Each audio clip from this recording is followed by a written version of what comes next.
This could have been a quiet, dark exploration into our modern techno-heavy world, and I hope that it still is.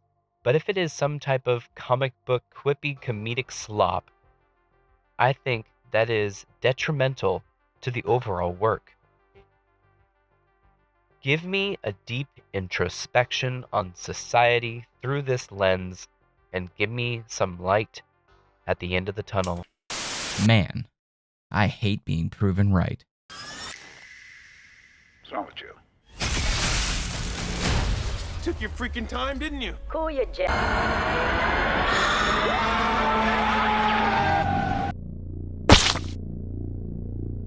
I literally just finished watching The Electric State, and the only reason I did watch it was because of the video that I made about 5 months ago. Just looking at the trailer, it seemed as if maybe the trailer house was making something to advertise to a very broad audience. The whole goal is to get as many eyes on this streaming movie as possible. And with it now released, I figured we may as well take a look.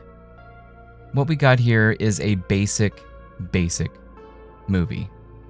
Modern Hollywood movie. I can see the money on the screen. I can see it. Holy crap, there are so many CG shots.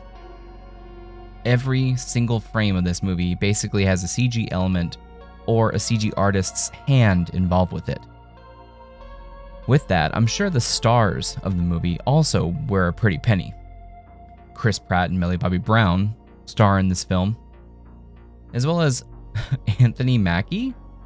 Okay, I had no idea that was him because it could have been literally anybody underneath that voice modulated robot. But Anthony Mackie. Okay. What we got here was a very basic Hollywood movie. It was bad guy chasing, but he's always been fighting for a right cause, so therefore he turns later on. You have an ex-soldier who befriends a robot and in turn betrays his team and now is a renegade running off on his own, pirating and looting and sort. And then you have the teenager who lost her family, lost her brother, and now it seems that her brother is somehow back. Of course, her brother is the key to everything and is a modern freaking genius, which they show you in a very, very terribly edited beginning shot of Millie Bobby Brown's character watching her brother perform a test, a college level test, and she herself is in high school. I can't say that I've actually seen a Millie Bobby Brown movie probably since a Godzilla movie. Wasn't she in one of those? I don't remember. But I can tell you I'm not really a big fan. Chris Pratt, who has shown super character depth with the Terminal List, is just set back to his normal action flubber guy with one-liners and Marky Mark jokes. It really does seem like a step back. Stanley Tucci is a bad guy, and Giancarlo Esposito is a bad guy until, like I said, he finds out that he's fighting for the wrong side.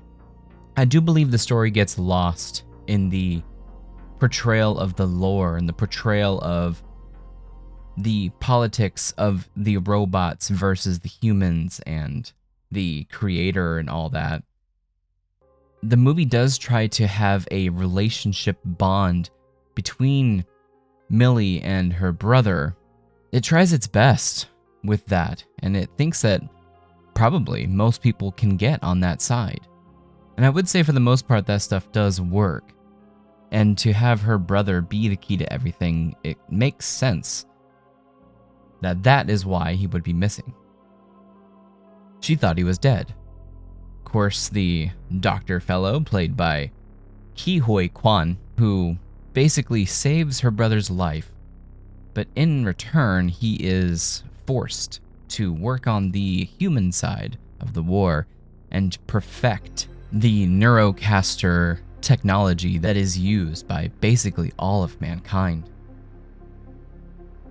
Of course, Millie's character does not believe in this technology, and she is shown to be a rebel in a new school with a new foster parent who is continuously tied to this tether of the neurocaster. They particularly show you a news clip which explains all of the technology and lore dumps you the entire war in your lap. This alone to me could be an amazing movie to show, or even maybe an hour-long TV show to explain the war, its politics, and everything there. I'm not the biggest fan of lore dumps. It's a way to get everybody up to speed, I suppose. But the other way you could have done it is to just drop us in. To just put us into the story, put us into the world. I feel like the newscasting, it's been done. And I think it's to its detriment. You know, you see it in comic books all the time. I know Spawn Gunslinger does it right now. You see Dark Knight Returns. There's so many different examples that I can mention about newscasters being the lore dump. But I feel like it would be more impactful if we just start dropping people in. Let the world speak for itself. Let the situations, conversations that characters have with the robots, with each other, let that explain and show you the world.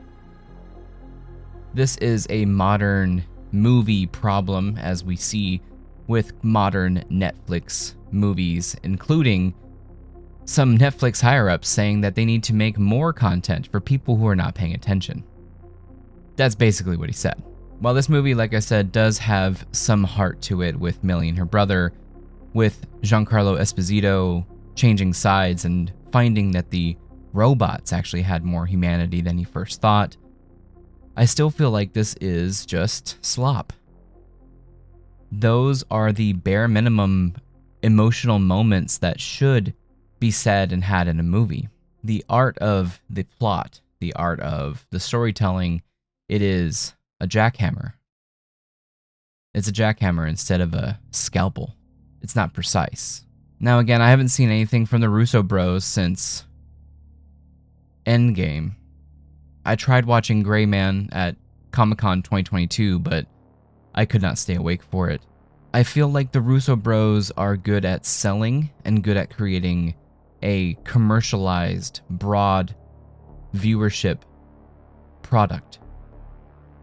And of course, I would love for movies to make money. But I do believe this betrays the soul of the original piece by Stalinhog. Just imagine a different tone, a different feeling, a more dire and depressing tale. They cut out a lot of the darkest parts of Stalinhog's work.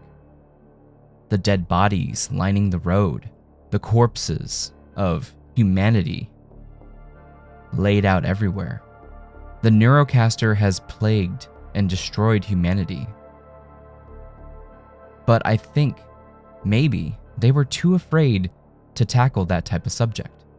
I've seen this multiple times. TV shows, movies, critiquing big tech, critiquing how much of a hold they have on you, on us.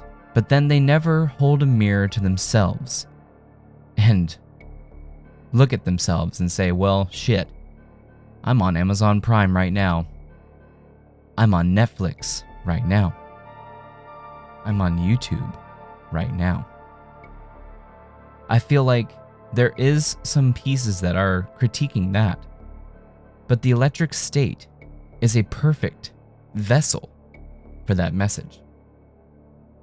And in the end, we have slapstick, quasi-action, robot CG fest that I believe is more soulless than those bipedal robots in the movie. I'm sure many people worked hard on this movie. I'm sure the CG artists worked tirelessly and around the clock. The CG does look really good. The set pieces do look really good. The landscape is 1-to-1 to the book. But again, it's all surface level. It doesn't have the soul. This needs another run at it. I don't think this is going to be the win that Netflix wants it to be. and it just makes me feel quite sad. Hey, thank you so much for watching. If you liked the video, feel free to subscribe. Also, feel free to smash the like button. It really does help out the channel get pushed out to new people. Let me know your thoughts on the electric state, its criticisms, and its backlash online. Thank you so much, and have a good day.